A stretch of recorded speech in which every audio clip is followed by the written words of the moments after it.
Good evening, and welcome to Weird-O-Rama. I'm your host, Victor von Psychotron, and all of us at Weird-O-Rama will always strive to bring you the creepy,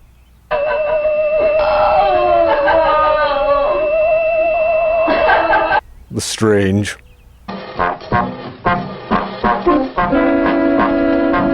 and of course, the weird. Johnny's family physician had diagnosed Cassandra's problem as one of post-marital adjustment. His panacea was a few words of wisdom and a bottle of sleeping pills. Tonight we have a JD film for you, another juvenile delinquency film. Teenage Devil Dolls. It's a fun title, isn't it?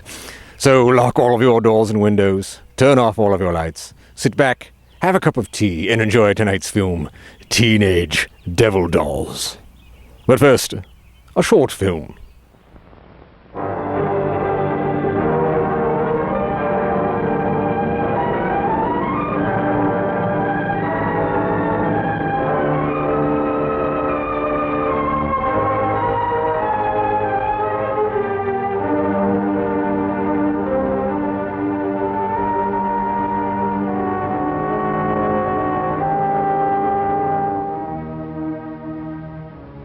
If anyone had ever told me a few years ago that we would ever read headlines like these in American newspapers, I would have called him crazy. Yet here we are, reading them.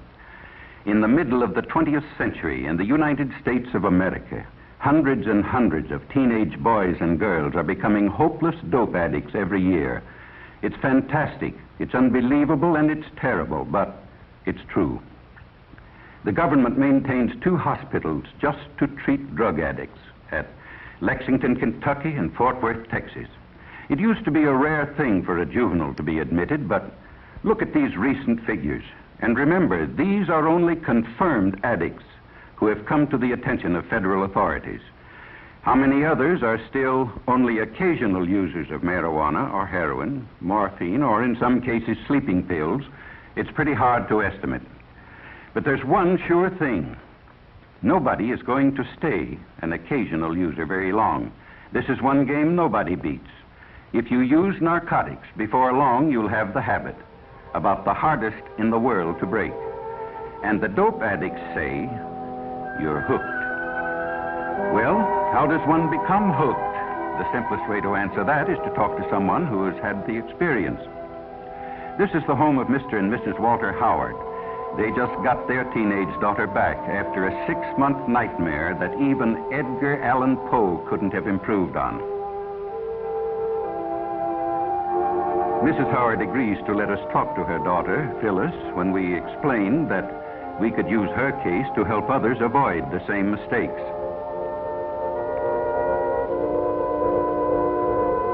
This is Phyllis as she looked 6 months ago, a senior in high school, pretty as a picture.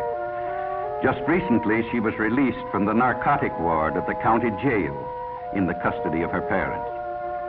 It's hard to believe that this girl is the same as the one in the picture, but it doesn't take long for the drug habit to make anyone over.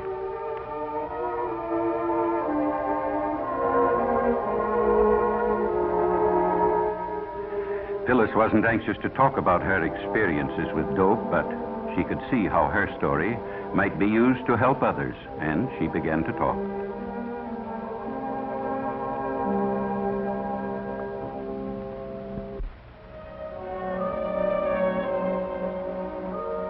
I guess I knew about reefers, that's marijuana, ever since junior high. Some of the boys smoked them, the ones who couldn't get along, who were afraid of everything. You know, the ones with no backbone.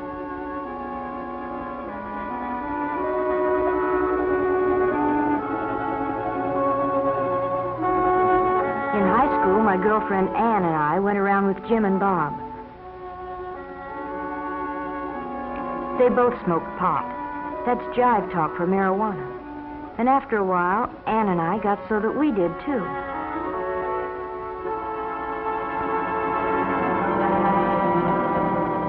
It's funny what it does to you. Everything speeds up to 100 miles an hour. You think you're real sharp and you laugh a lot. You feel like you're the biggest person in the world.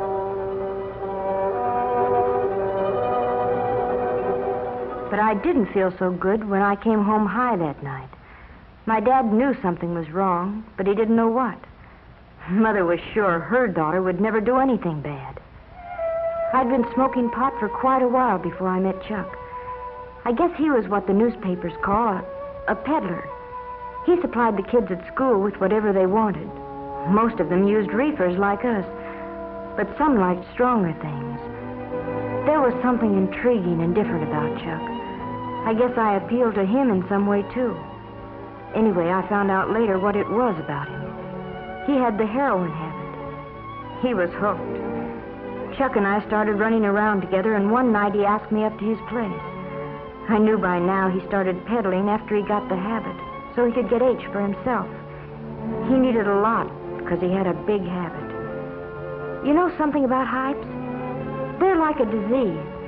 They don't like to see anybody not using the stuff just because they do. Chuck finally talked me into using heroin. He said it would make him feel better. So I tried it. But I was going to be smart. Just take it or leave it. Nothing was going to happen to me. But before I knew it, I was hooked. Bad.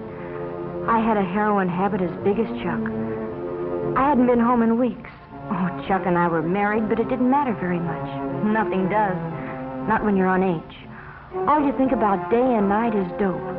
How much you've got, where to get more, what you'll do if you can't get it. And then they'd got Chuck. They had to eventually, I knew that, but it didn't matter much. Nothing did except H. All of a sudden it hit me. If Chuck had seen the cops coming, he might have got rid of our supply.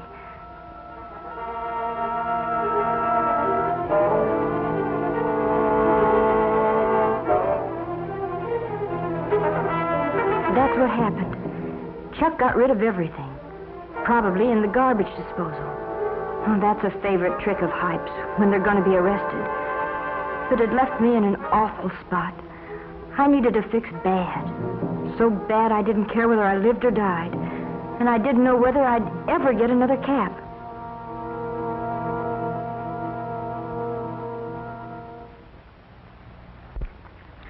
In the meantime, Phyllis's parents had nearly gone crazy. They hadn't seen or heard from their daughter in months.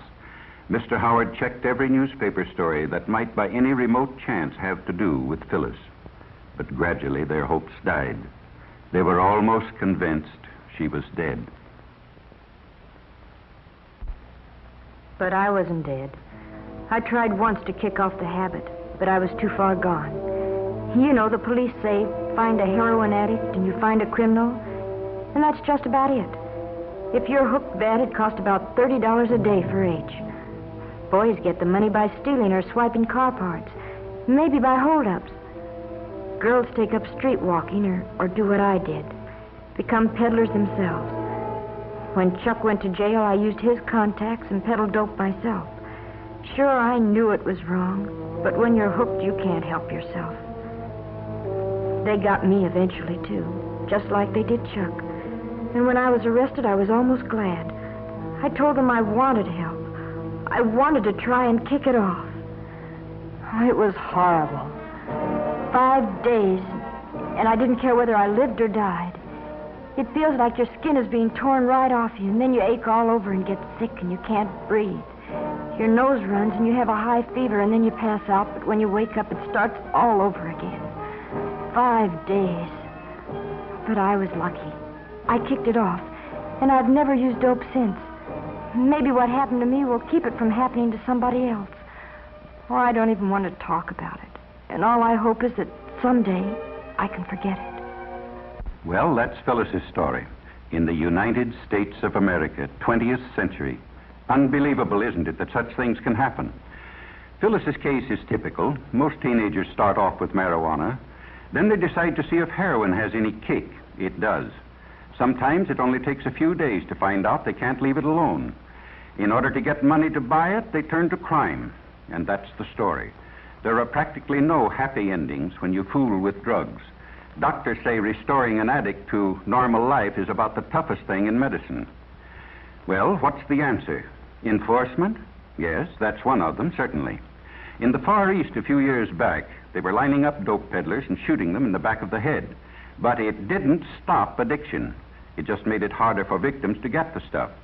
No, the answer is a simple one. Just use your head. Leave narcotics absolutely alone. Remember what happened to Phyllis and others like her. Talk it over with your parents or school counselor, somebody you have confidence in. Some say the Reds are promoting dope traffic in the United States to undermine national morale. They did it in China a few years back. It's certainly true that the increased use of narcotics plays right into their hands. But why not show everybody, including ourselves, that young American men and women have too much intelligence to make such a stupid, ghastly, tragic mistake? Let's make tomorrow's headlines read like this.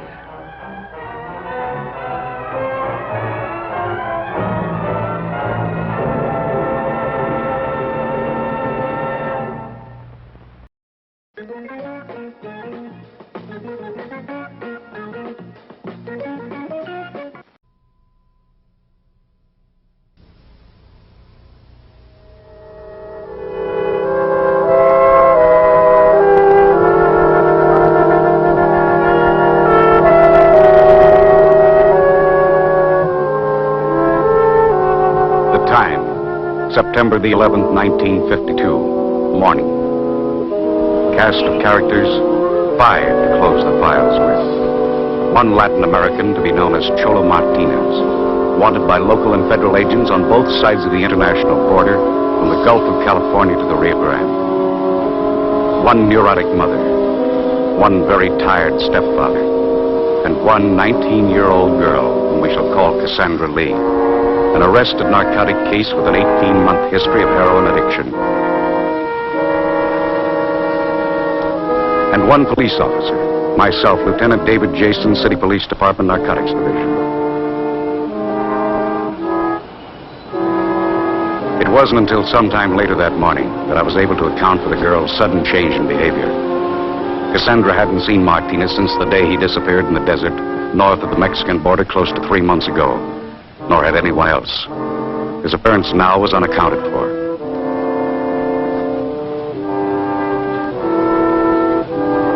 Why Martinez did show at this particular time and place, only he or perhaps the girl could say, or any other pair of young addicts who had experienced what these two had in recent months.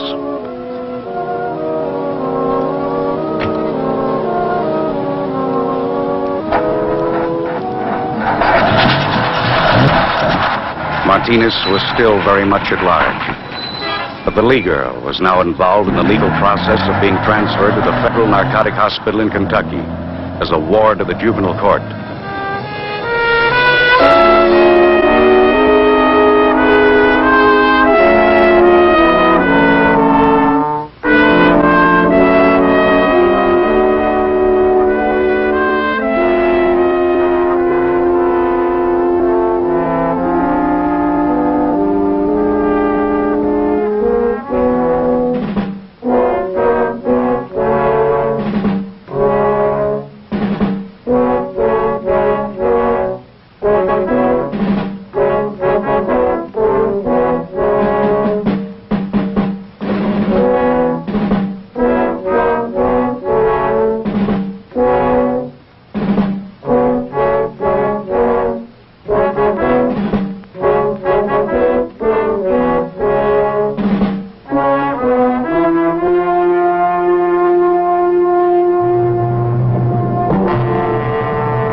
I'd been on Cassandra's case from the very beginning.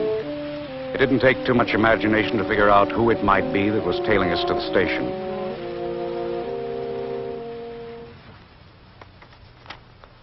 Code Narco Red. Miguel Martinez, alias Choro, 5'7", 140, of Mexican origin. 37 Ford sedan, south on 42nd Street. Destination Southern Pacific Station. Approach with caution, you may be armed. Choro Red. Miguel Martinez, alias Choro, 5'7", 140, of Mexican. Under the circumstances, there was some question as to whether Cassandra would try to make a move to alert Martinez. So I kept her close to me. She now had sufficient reason to hate Martinez. But I still couldn't be sure of what she might do if he got close to us again. Addicts have a strange code of ethics.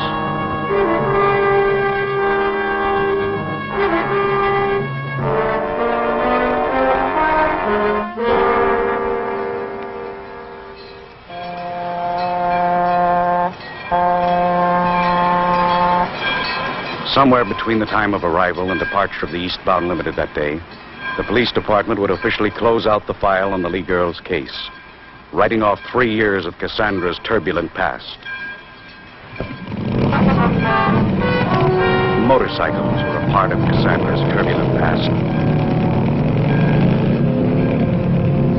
I didn't get the connection at first, but then I began to recall the first implicating circumstances in the girl's case, a little over 3 years ago.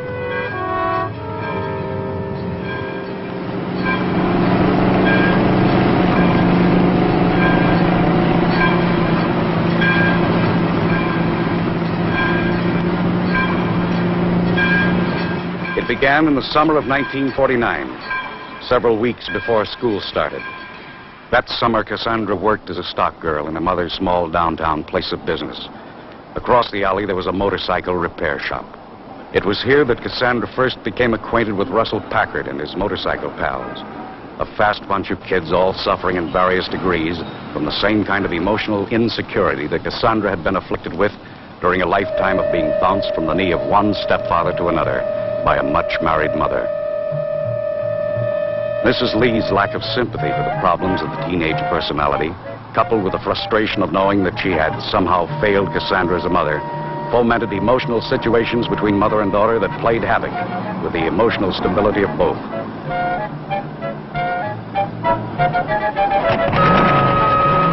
An offer of sanctuary, unreasonable tirades of reprimand in the presence of her peers, a spur-of-the-moment decision, the beginning of a dangerous gang association.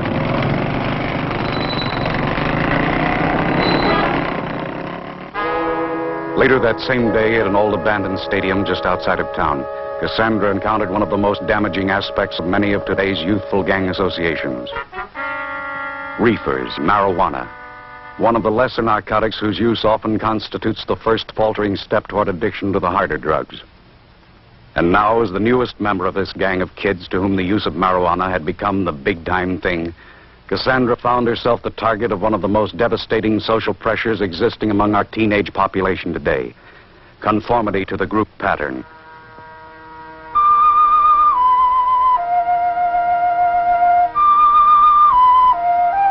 Passing up the reefer meant passing up the gang's bid to really belong.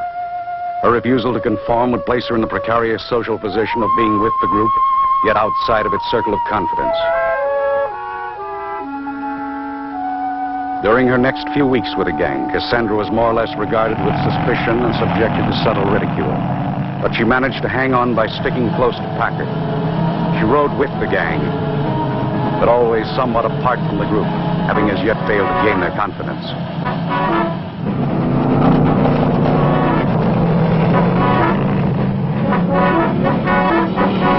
With the passing of time, Cassandra became more accustomed to the kids and their use of marijuana, but never to the feeling of being an outsider. The adolescent personality demands and needs to belong. To belong meant conformity to the group's pattern of behavior.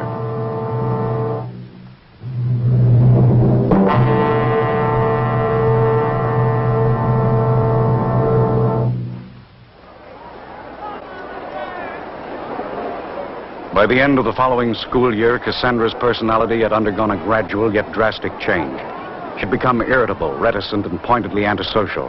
Old friends that she'd once palled with at school now made a practice of going out of their way to avoid her. That is, all but one. A kid by the name of Johnny Adams. The boy who was always seen waiting to take Cassandra home each day after school. Johnny was the fall guy who refused to believe that she had somehow changed. But then, Johnny was perhaps the only person in Cassandra's young life who had a genuine regard and affection for the girl. So Johnny waited.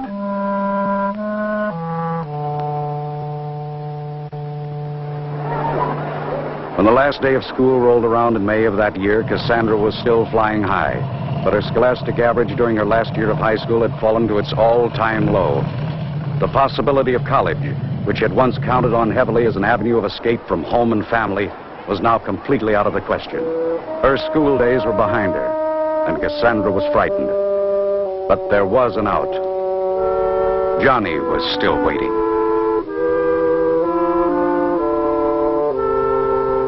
Long ago, Cassandra had learned that she could always run to Johnny when things closed in. But time was running out fast, and so was Johnny. Graduating from school with top honors, young Adams had a job with a future waiting for him. And with the blessing of both families, Cassandra's in particular, Johnny had never made a secret of the fact that he wanted Cassandra to someday be a part of that future. Cassandra's situation called the play. She was now determined that that certain someday should be soon, and June was just around the corner.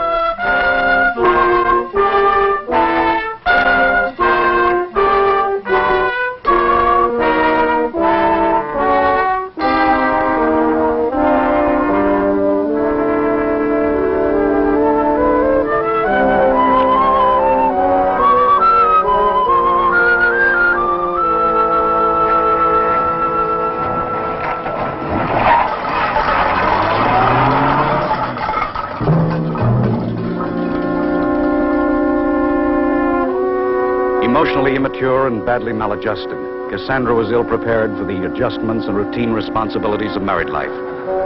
By midsummer, her young husband had become the innocent focal point of the girl's accumulated apathy and resentment. In spite of the sedatives prescribed by her physician, Cassandra had for some weeks now been riding the crest of a nervous breakdown.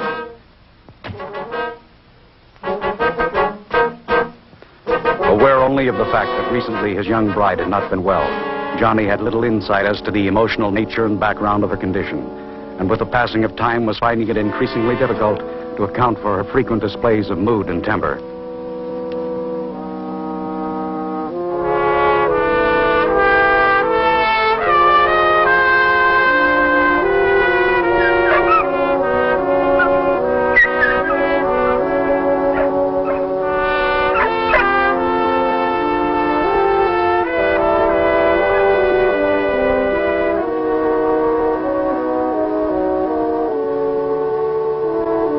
Johnny's family physician had diagnosed Cassandra's problem as one of post-marital adjustment.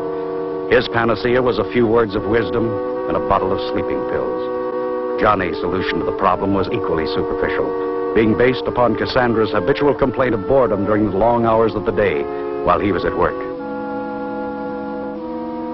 The novelty of owning and caring for a dog did absorb a great deal of Cassandra's time and attention during the next few weeks.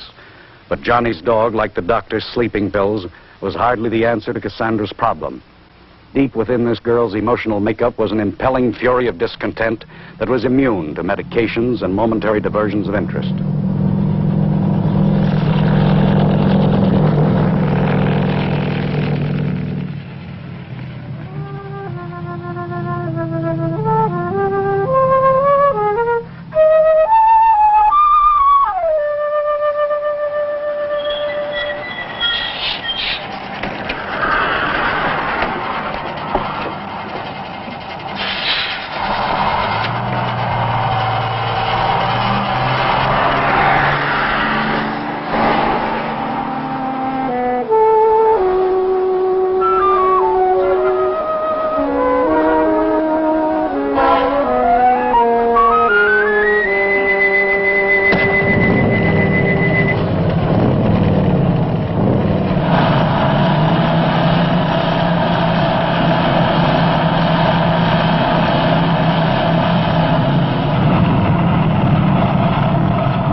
period of less than 2 months, Cassandra had kicked over the traces and pulled all stops.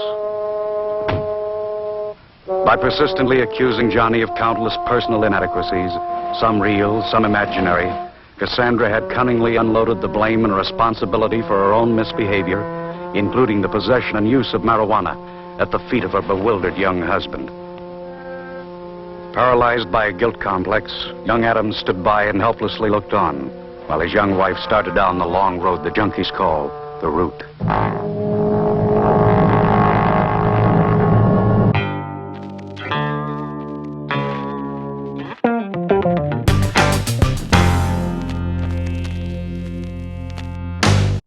Hello there. Time for Two Truths and a Lie, in which I will tell you 2 truths and 1 lie about this film. You must guess the lie.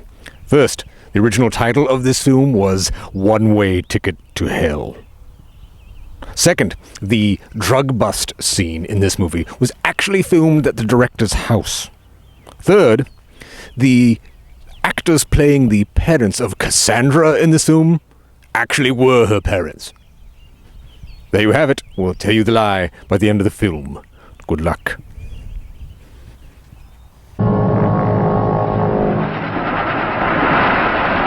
Johnny's employer was the first to notice the change that had come over young Adams. On the 14th of October, Johnny was given the day off and sent home to resolve the problem that was interfering with his concentration at work. An overturned trash bucket. The dog, perhaps.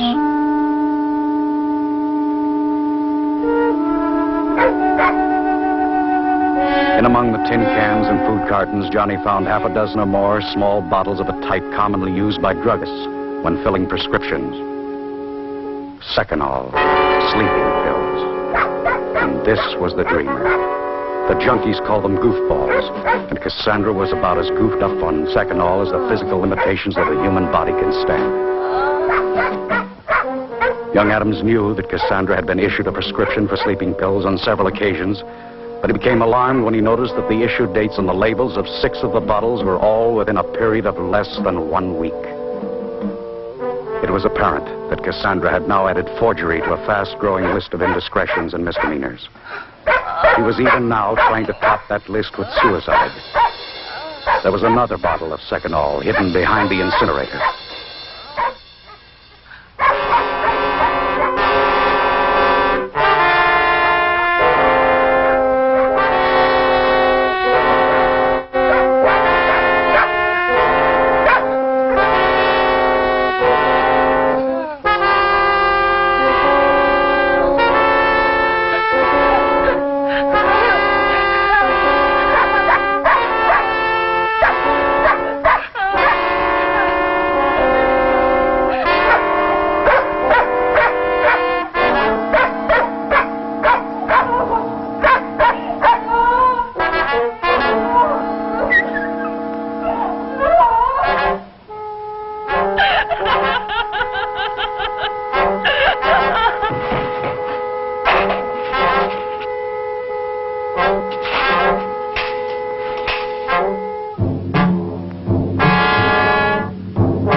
Booked on a 502, resulting from intoxication created by stimulants of an undetermined origin, Cassandra was held for a short period of observation in the police ward of City Hospital.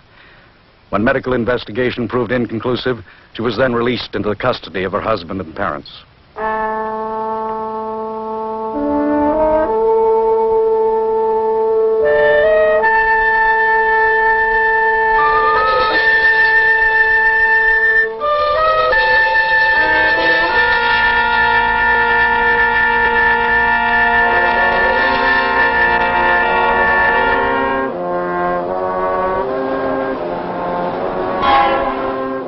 phone call from the Lee home in the middle of the night on November the 2nd wrote Cassandra's name on the police blotter for the second time.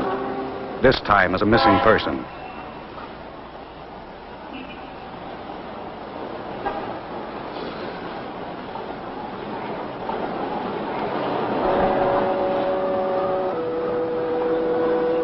In the meantime, the name of Russell Packard had come to our attention as a suspect in a small-time dope ring. The organization was thought to be operating out of the east end of town via motorcycle messenger service a la Packard. When we learned of Cassandra's connection with Packard, we tracked the girl down and put a close tail on her. From then on, Cassandra was officially my problem.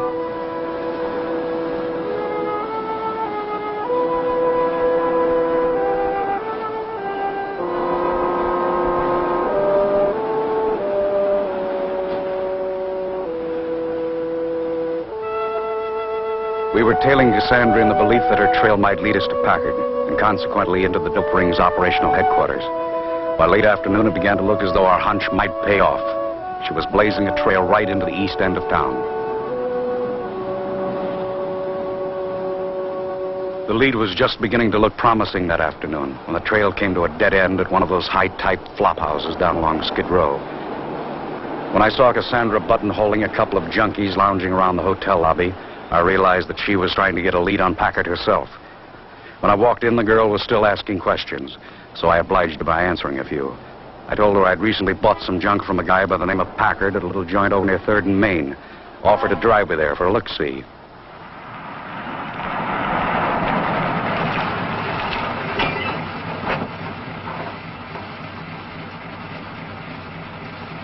Packard, of course, wasn't there.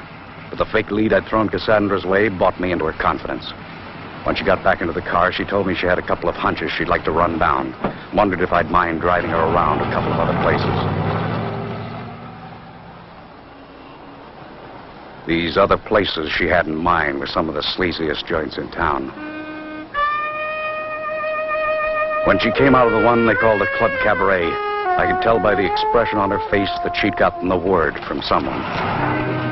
The word took us into the old warehouse district down by the river, a section of town where the cops like to walk their beats in pairs.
By the end of the week, Cassandra had turned up as a car hop in a drive-in on the west side of town. Her job there had been rigged by Packard for the big man Packard was delivering for. The drive-in had been staked out by the police department for the past month on suspicion that marijuana was being sold under the food trays. Packard's boss turned out to be a small-time racketeer and bunco artist by the name of Al Stutzman, and now Cassandra was on his payroll, too. Stutzman spent 2 or 3 days observing the way Cassandra handled the drive-in trade. Then came the pitch. Cassandra's job in the drive-in was only a proving ground for bigger things. A few days later, Stutzman set the girl up in a swank apartment in the neighborhood of Park Union High School. When Cassandra moved in, we planted spotters in the apartment house across the way and kept the place under surveillance day and night.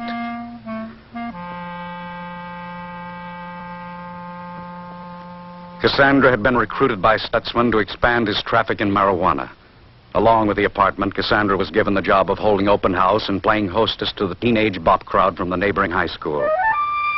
But Cassandra was finding it hard to keep her mind on business. The junk Stutzman had given her to sell to the fast crowd from Park Union presented too much of a personal temptation.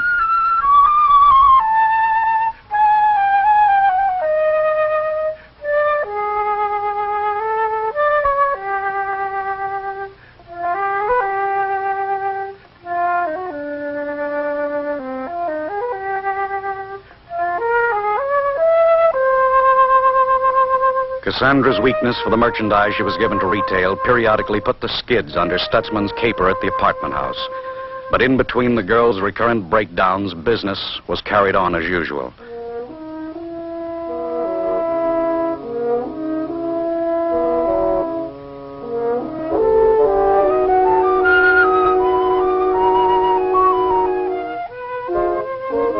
By the end of the month, we had most of the necessary information we needed to pin a conviction on Stutzman. At 4:54 on November the 31st, the apartment house stakeout rang in the code 2 we'd been standing by for. At 5:09, we closed in for the kill.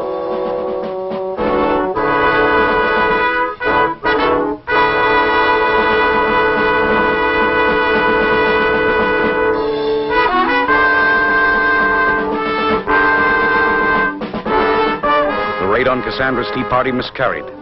The minute we hit the front door, someone in the kitchen flipped the switch on the garbage disposal unit, pulverizing the critical evidence we needed for a conviction. We'd fumbled badly, but we hadn't lost the game yet. We still had Cassandra. If she were handled the right way, the Lee girl was a possible for state's evidence against Stutzman.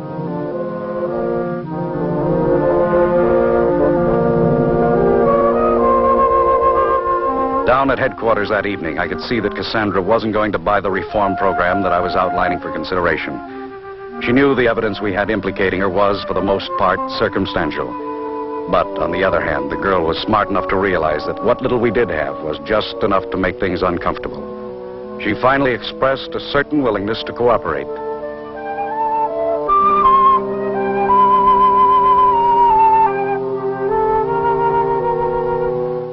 I assured Cassandra that she would be given every consideration if she would consent to full cooperation with the department.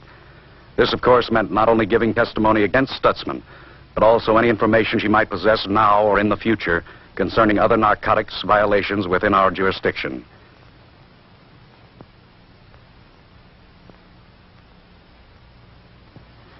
Cassandra wasn't fooling anyone but herself.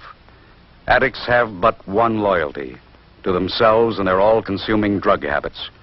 When circumstances threaten their freedom to pursue those habits, behavior is motivated by the most primitive of animal instincts, self-preservation and survival of the fittest.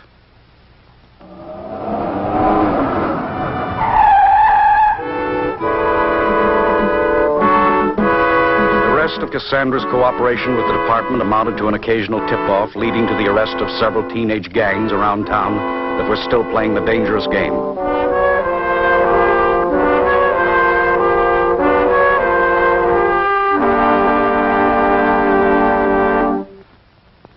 Cassandra's probation period expired on the 1st of May of the following year. Regarded now as a criminal by unsympathetic parents, it was no great surprise when Cassandra disappeared from home again on the day following her release. Required to live in the home of her mother and stepfather during the probation period, Cassandra had evidently found little change in the home environment which had compelled her initial flight into the world of drugs and dreams.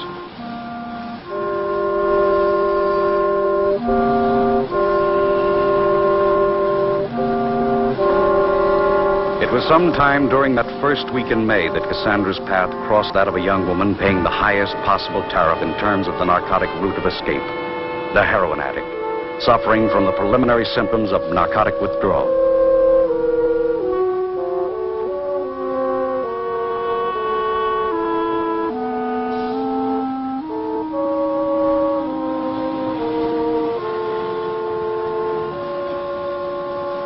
The young woman to whom Cassandra was being the Good Samaritan was one Margot Rossi, the wife of a young hood serving a long term in the state penitentiary.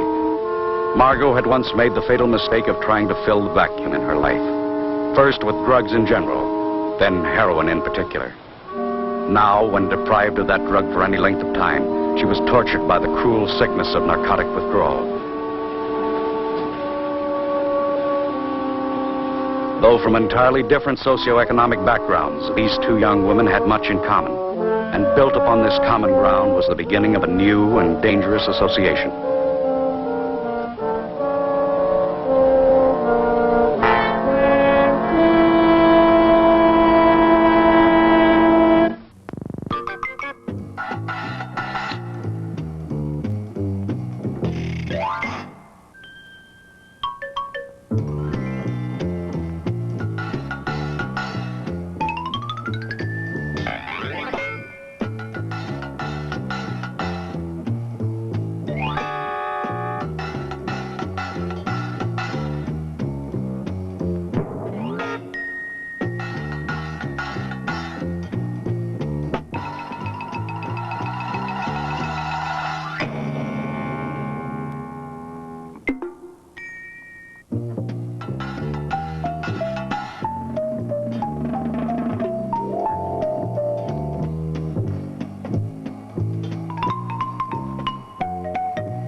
All aboard the snack bar special for Coca-Cola, peanuts, hot dogs, ice cream, candy.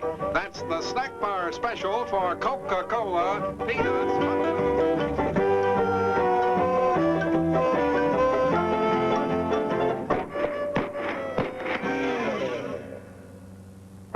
Whatever your choice from the snack bar, things go better with Coke.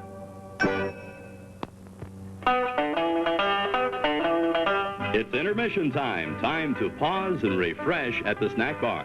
During this short break, you can treat your taste of good food and sparkling cold beverages, including delicious Coca-Cola. If you're hot dog hungry, we have them. Sizzling, juicy hot dogs served in warm, oven-fresh buns.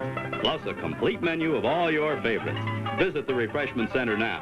Enjoy delicious food and ice-cold Coca-Cola.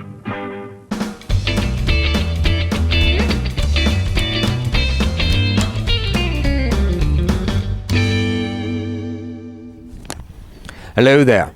Time for some words about some of the cast and crew of tonight's film, Teenage Devil Dolls. Not a lot to report, actually, as everyone in this cast was either a friend or family member or associate of the director, Bamlet Price Jr., who did this film as his master's thesis at UCLA, the film school there. This is the only film he ever directed, actually. The cinematographer of this film, William Lieb, he did do cinematography on this Little Scene 1971 horror film called Legend of Horror. But the most interesting person in this cast, or the crew, is Robert Drasnin, who did the music for this film. He went on to do music for the original Twilight Zone series and also the Twilight Zone series from the 1980s, Mannix, Mission Impossible, Police Story, The Man from U.N.C.L.E., Lost in Space, The Wild Wild West. His stock music has been used in so many places, it's hard to list them all. And here he is doing this little film. So, we hope you are enjoying it. We'll get right back to it after this word from our sponsor. Now you can get your own rock scene together with the groovy new Rock Flowers from Mattel. 3 out-of-sight fashion dolls dressed in wild rock costumes with a real record and a posing stand for each one, so she can twirl on any short spindle record player. And look, you can buy these exciting rock fashions to dress and pose them in. The new Rock Flowers. Each comes with her own costume, posing stand, and Rock Flowers record. Dolls and other costumes sold separately.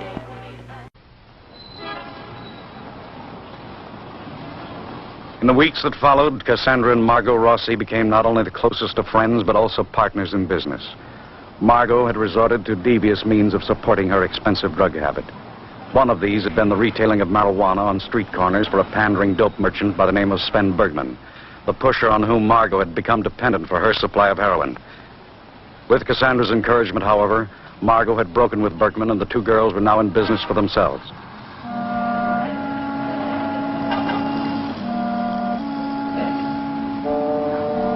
When the word got around town that a couple of girls were dealing in marijuana, Cassandra and her business partner began to realize a monopoly on the local weed market. Junkies from all over town were attracted by the novelty of making their buys from women. The girls had the edge on competition and business prospered, but they had made the mistake of opening up shop on someone else's coveted corner of the cement jungle, namely Sven Bergman's. They had been operating not only in competition with, but in outright defiance of a madman.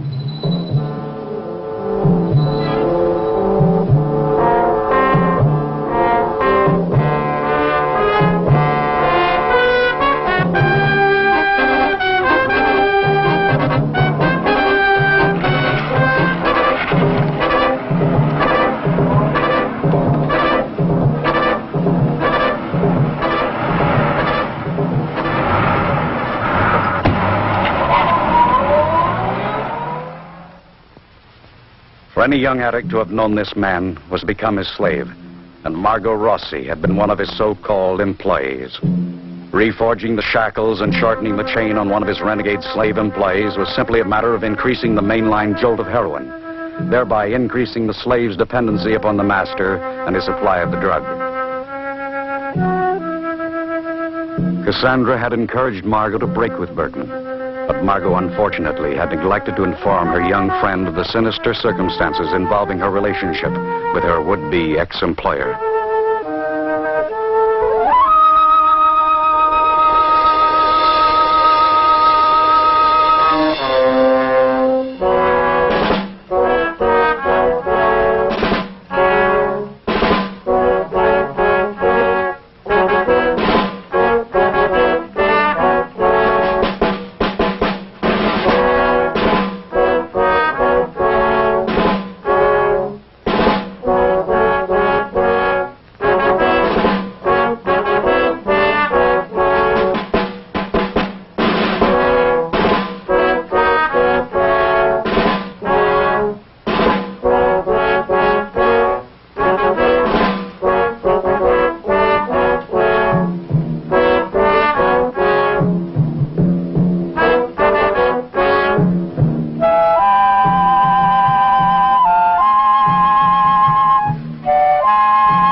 Months later, Cassandra was found in a back alleyway just off Main Street, ironically in much the same condition as that in which she had once found Margot Rossi. Picked up by an officer from the narcotics detail and taken to the county hospital, her condition was diagnosed as acute narcotic withdrawal symptoms. Due to a lack of adequate facilities for handling addiction cases, Cassandra was here committed to the ward assigned to the mentally ill.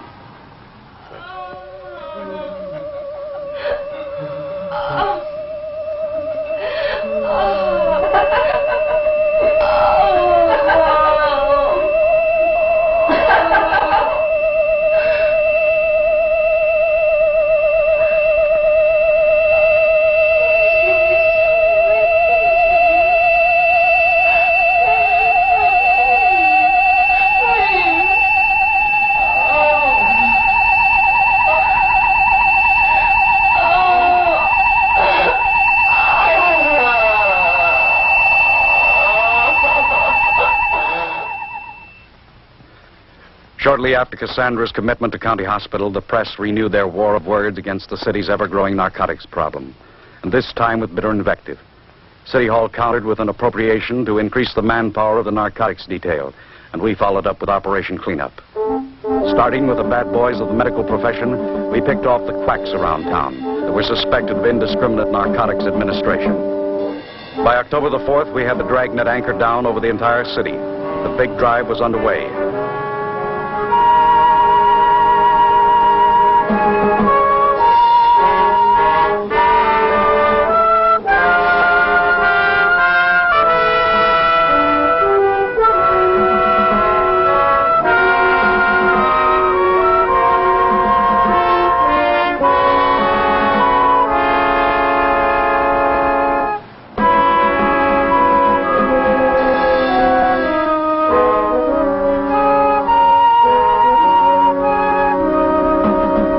Clean sweep all the way down to the bottom of the barrel. But it wasn't the pure and simple case of cops and robbers that it appeared to be on the surface. To be sure, the supply of dope to be had around town diminished almost overnight. Even the pushers we didn't pick up got nervous and closed up shop at the duration. But the demand for the stuff maintained a pathetic status quo. Scores of young addicts like this became desperate for the drug they could no longer buy, beg, borrow, or even steal. The heat was on, and there was a panic in the wind. By the end of the week, the city was literally crawling with the desperation and sickness of narcotic withdrawal.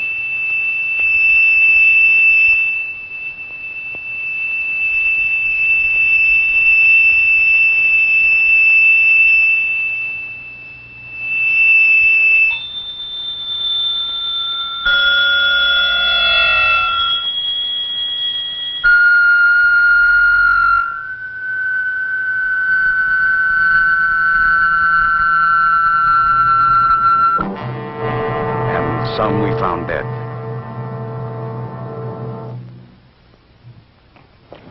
On November the 2nd, we ran down one of the hottest tips we'd gotten since the beginning of the big push in October.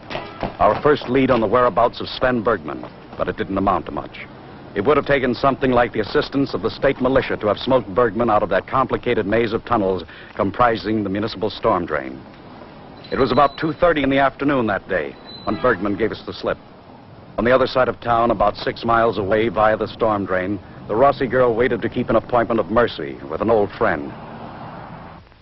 The Lee girl, in the meantime, had been transferred out of county hospital into a private sanitarium. The family's choice of an institution, however, had been a poor one. Inexperienced in the handling of narcotic addiction cases, the sanitarium staff sadly underestimated the perverted will and determination of the addict.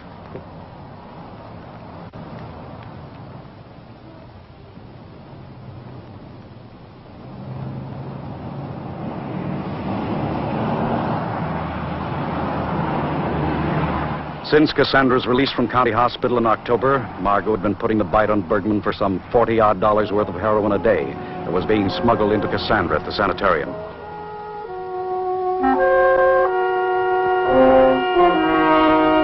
After the police had tried to put the screws on him that afternoon, Bergman evidently figured the tip-off the police had gotten was someone's backhanded way of canceling out a sizable debt resulting from the purchase of heroin on credit. Someone like Cassandra Lee and Margot Rossi. One of Bergman's jealous competitors gave us the tip, but Margot Rossi took the rap.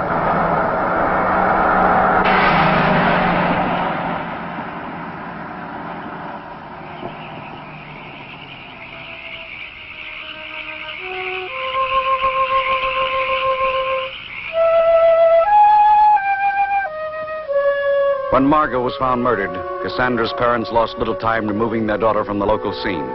For a period of 8 months following the incident, Cassandra remained outside our jurisdiction, reportedly farmed out with relatives in the neighboring community. In June of the following year, Cassandra appeared on the local scene again. The stage was a downtown parking lot, and the narcotics detail had the best seats in the house. In fact, it was almost a command performance.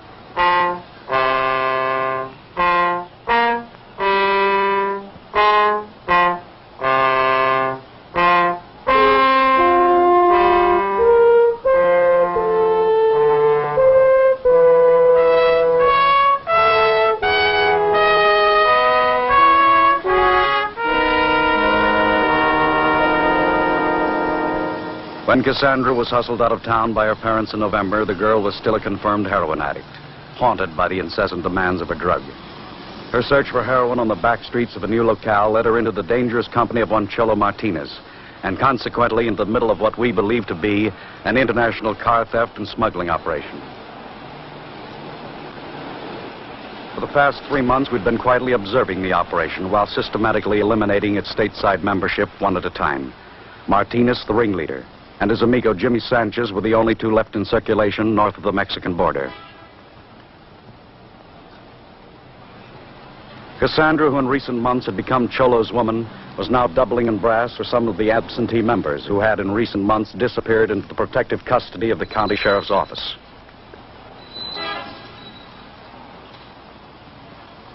After 3 months of legalized kidnapping, we'd finally succeeded in forcing Cholo's hand.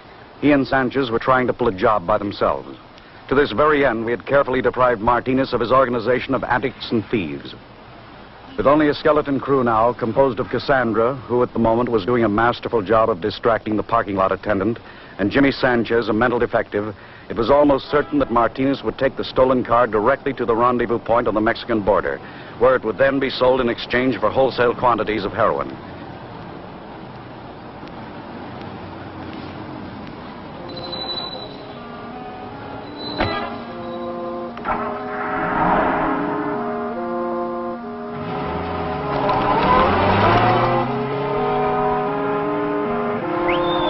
We were standing by, waiting to accompany Martinez and the stolen car to the border.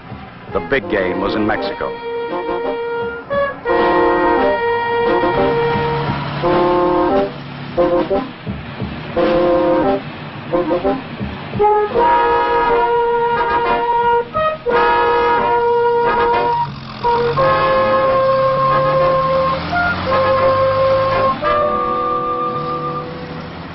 "11 hours later, Martinez, Cassandra Lee, and Jimmy Sanchez were racing across the open country north of the Mexican border, headlong into the final phase of our setup. Every highway leading into Mexico within a radius of 70 miles of the estimated point of entry was blocked by deputies from one of several border county sheriff's offices, with whom we'd been in radio contact since the time of our departure.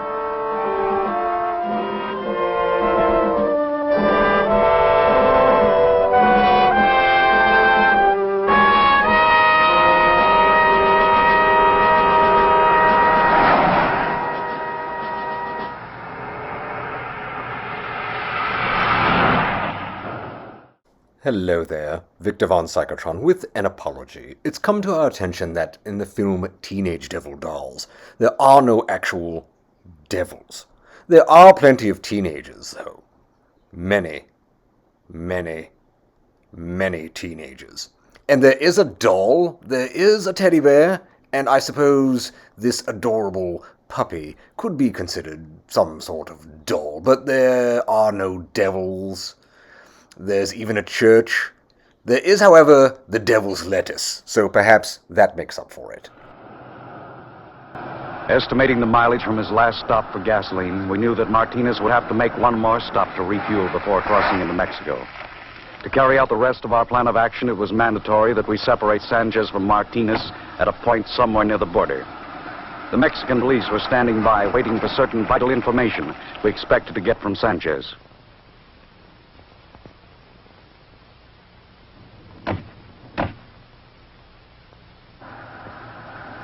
Cassandra hadn't seen my happy face for more than 8 months.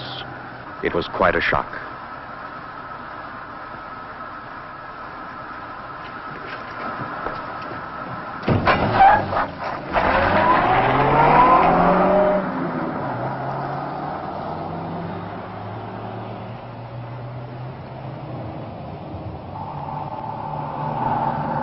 Sanchez was certain that Martinez had sold him down the river. Under such ideal circumstances, we knew it wouldn't be hard to make Sanchez talk.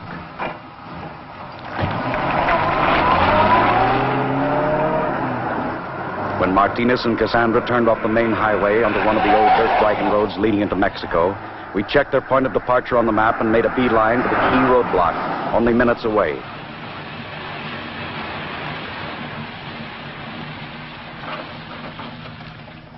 The original plan of action had been to allow Martinez to break through any one of the several roadblocks at which point the sheriff's men were to have taken up the chase, tailing the stolen car into the rendezvous area in force.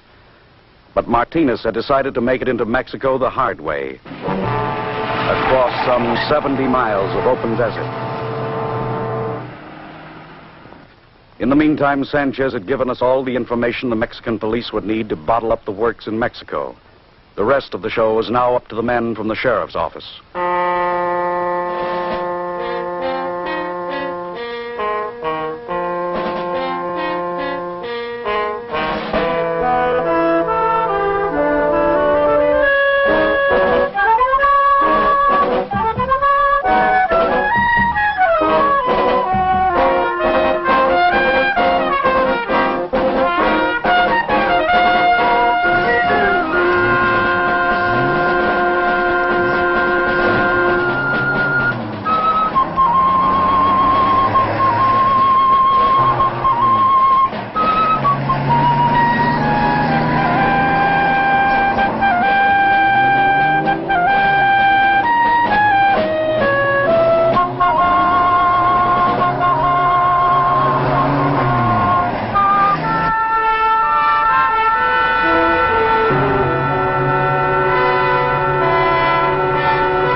While the men from the sheriff's office closed in on the old wagon road from the east and west, deploying themselves in small patrols at key positions along the road from the border north, we backtracked a few miles to the point where Martinez had left the main highway and worked our way south along the same route, closing in from behind.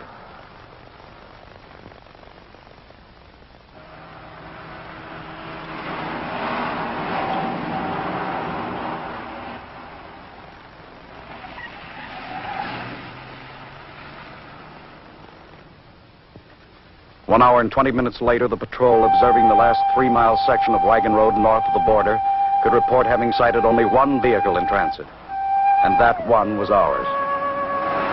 Then one of the patrols, about 50 miles to the north of our last checkpoint, spotted what appeared to be the reflection of the sun by glass in the rocks above a dry canyon wash. Investigation of the light source quickly explained why none of our patrols had been able to track the stolen car into Mexico via the old dirt wagon road.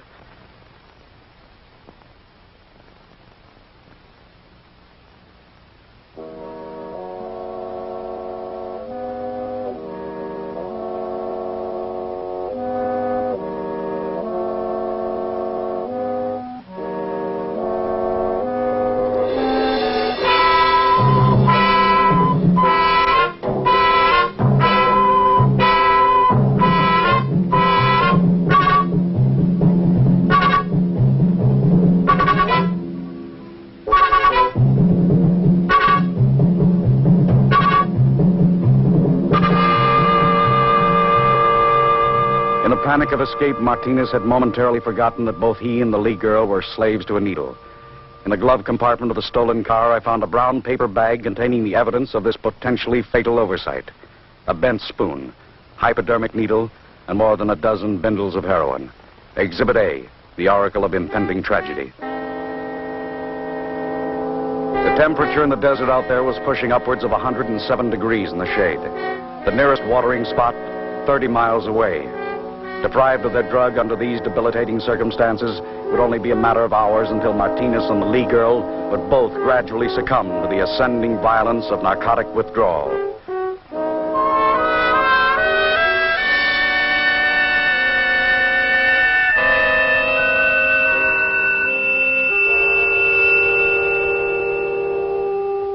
On the morning of the following day, we found ourselves confronted with the problem of too much desert and too little time.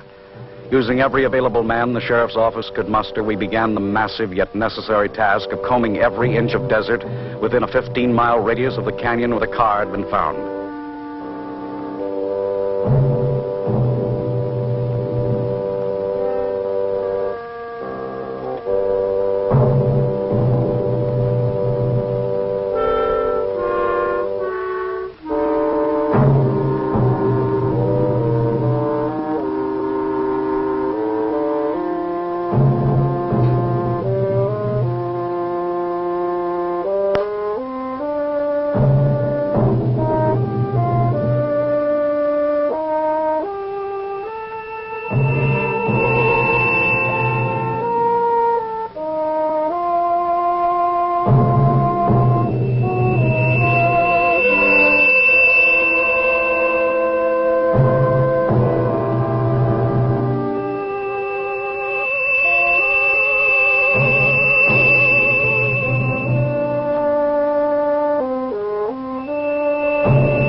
the ward of the juvenile court, Cassandra was now en route to the Federal Narcotic Hospital, there to undergo an extensive period of physical and psychological treatment for drug addiction. But in the end, there is no certainty that the results of such treatment will ever be permanently effective. Where most stories end, Cassandra's may have only just begun.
We hope you have enjoyed tonight's film, Teenage Devil Dolls. Please feel free to email us your comments about it.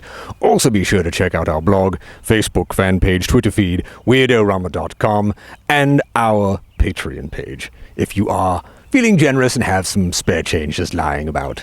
The lie, by the way, those actors were not Cassandra's parents. The actors who played Cassandra, those were not her parents. Those were the director's parents, actually. Why not? You have to save money somewhere on your UCLA film school budget. So, for all of us at Weird-O-Rama, this is Victor von Psychotron telling all of you to stay weird.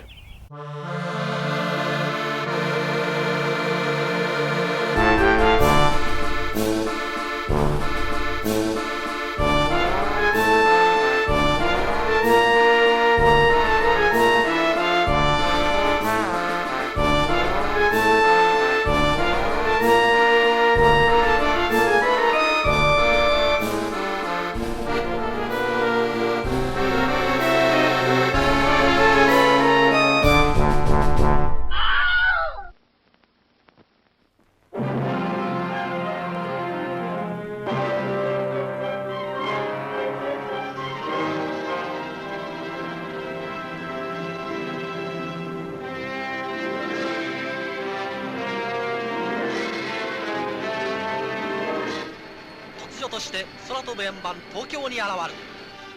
その宇宙人の正体は謎に包まれて。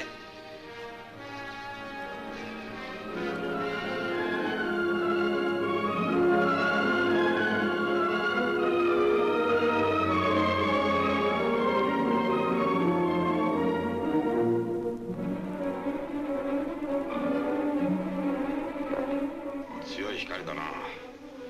現在発表されている限り人工衛星にはこれほど強い光源体はないはずだ。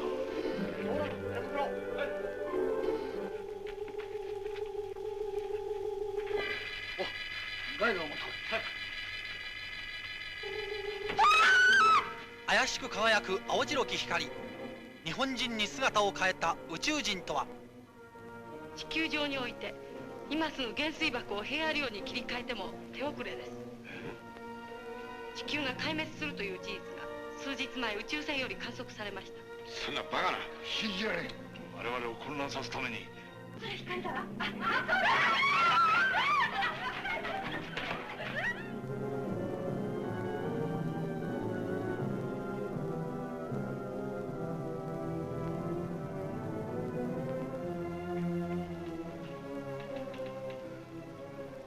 光の強さが倍になった。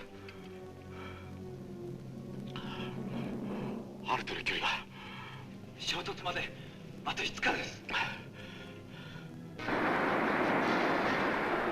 まもなく地球は大爆発する。全人類が壊滅するこの恐怖、灼熱地獄と化した地球に刻々迫る死の優勢。最高の技術と科学の粋を集めて巨匠島浩二が描く大英カラー総天然色空想科学映画